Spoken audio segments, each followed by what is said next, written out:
The year is 1945. World War II, the deadliest conflict in human history, has finally ended. Europe is in ruins, its cities bombed, and its economies shattered. The Soviet Union, led by Joseph Stalin, emerges as a powerful force. The United States, with its military and economic might, stands as a bulwark against Soviet expansion. The stage is set for a new kind of conflict, the Cold War. The Cold War was not a traditional war with armies clashing on battlefields. It was a global rivalry between two opposing ideologies, communism and democracy.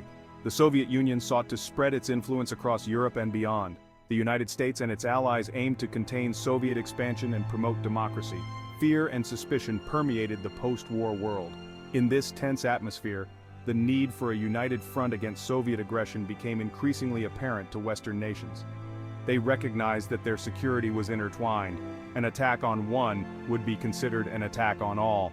This realization laid the groundwork for the creation of a new kind of alliance, the North Atlantic Treaty Organization, or NATO. On April 4, 1949 in Washington, D.C., 12 nations signed the North Atlantic Treaty. This historic document marked the birth of NATO. The founding members were the United States, Canada, the United Kingdom, France, Belgium, the Netherlands, Luxembourg, Denmark, Iceland, Norway, Portugal, and Italy. The treaty's core principle, enshrined in Article 5, declared that an attack on one member would be considered an attack on all. This principle of collective defense formed the bedrock of the alliance. NATO's creation was a clear message to the Soviet Union. Western democracies were united in their resolve to resist aggression. The formation of NATO was not solely a response to the Soviet threat.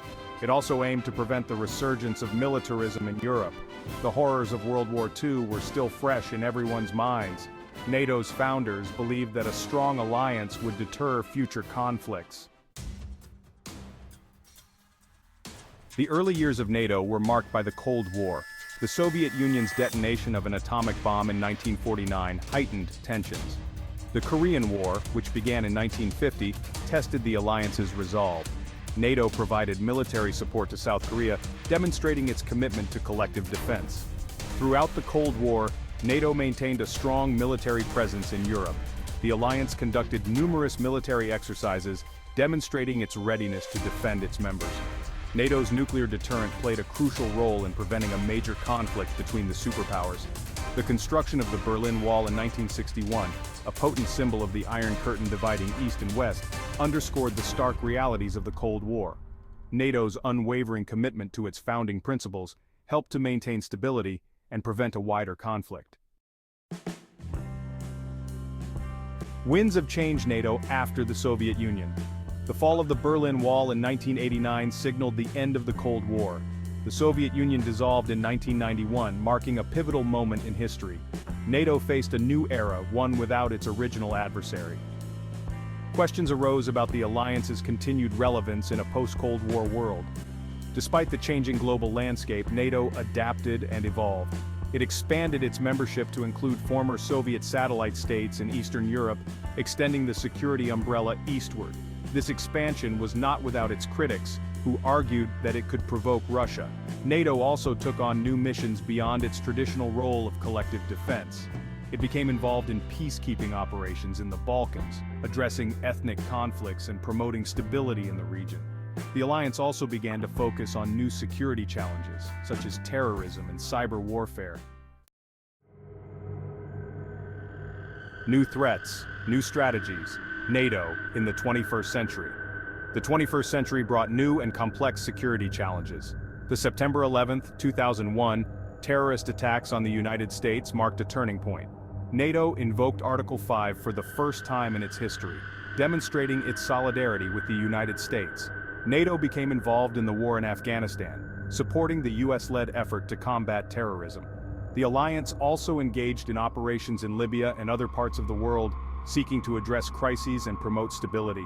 NATO adapted its strategies to confront new threats, such as cyber attacks and hybrid warfare.